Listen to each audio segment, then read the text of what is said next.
Venom: The Last Dance, the supposedly final entry in the Venom cinematic arc, and Tom Hardy's last appearance as Eddie Brock.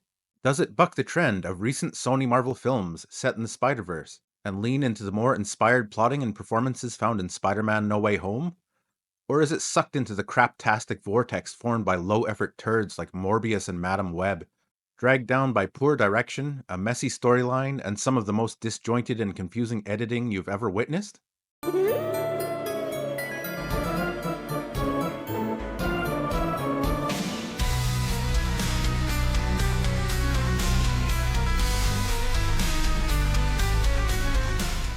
Everything that you see in The Last Dance is from Kelly's imagination, and mine too. But I'll try to keep this spoiler free, but I'm going to mention a few locations and characters, so if you don't want to know anything at all about the movie before seeing it, you've been forewarned.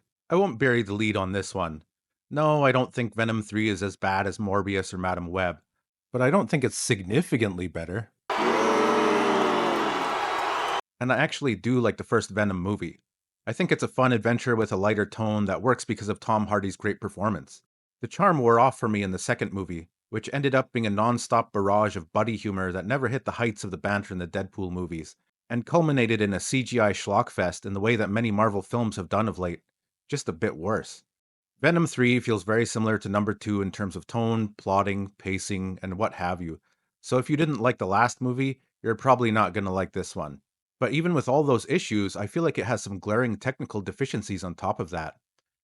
To start, the storyline is an absolute mess. It's a road trip movie on the way to nowhere. Nothing really seems like it's happening for a convincing reason, and Eddie and Venom feel like they're just wandering about, sightseeing. And that's how the entire plot feels for the most part. Things kind of happen randomly, and people run into one another just because. And Eddie and Venom are tracked down by the military and the alien creatures called xenophages for reasons. It's not really clear what the plot is trying to achieve or what our main character's motivations are. Venom is trying to survive, and that's it? He wants to see the Statue of Liberty, I guess? Then gets sucked into all of this. The big bad is, well, I mean, look at him. That's Arthas. Sitting on a not so frozen throne holding a sword with long white hair. Okay. He's called Null, and his direct role in this film pretty much matches his name. I had no idea who this guy was until I did a little research afterward and discovered he's a character that was created in 2018, which was after I'd already checked out of reading most Marvel comics due to declining quality and overt politicization.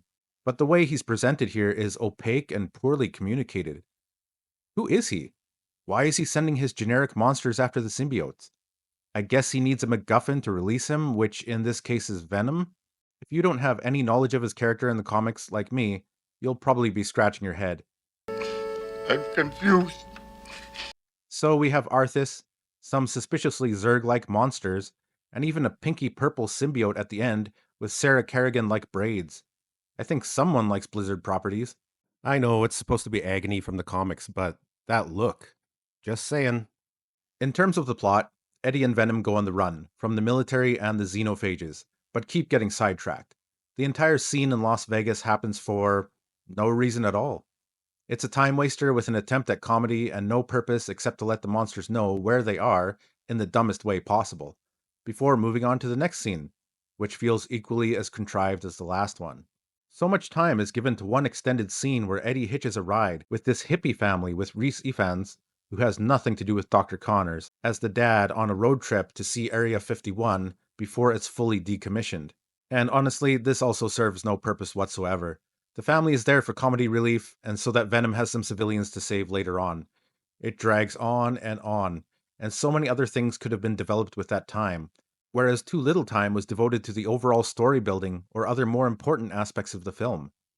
One rollicking action sequence gives way to boring lab scenes with stilted dialogue and undercooked characters. Then Eddie's riding a Venom horse just because, and the scene's over in moments.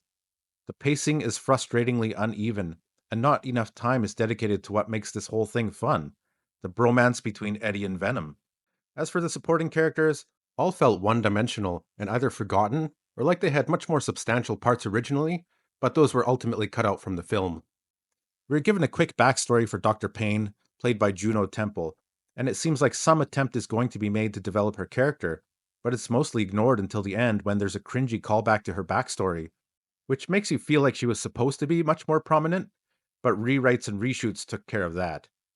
Chiwetel Ejiofor plays General Strickland, and he does a fine job, but he's barely in the film in a meaningful way, and when he is, he's forced to play this over-the-top military figure who just feels bland. It's a far cry from his performance in Serenity, but I don't blame him. I blame the writing and direction for that. Some story decisions totally suck the fun out of Venom 3. You know, the movie about a terrifying symbiote that wants nothing more than to eat brains and pal around with his host.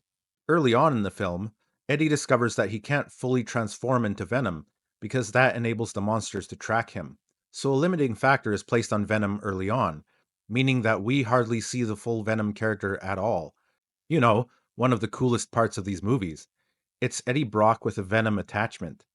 This is strictly adhered to for most of the runtime. There's very little Venom actually in this movie, and it was very noticeable. When he does appear at one point, it feels so artificial and forced, like the director realized the film was getting too boring, so she needed to spice it up a bit. Speaking of which, this movie was directed by Kelly Marcel, who wrote the screenplays for all three Venom movies but had never directed a movie before, and it shows. And let me also stress that this is her first movie. I know. Ever. The editing is dire as well. There are cuts and jumps all over the place that leave you scratching your head. How much of this film was chopped up? And how many reshoots were done? There are strange jumps when a character behaves in a way where it seems like something was supposed to be developed, but it wasn't. But their behavior is so obviously leaning in a certain direction, you're left wondering if you missed something. This is especially evident with the scientist characters toward the end of the movie, and there are choppy edits with some of the action sequences too. Some, if not all, of the action sequences felt lifeless.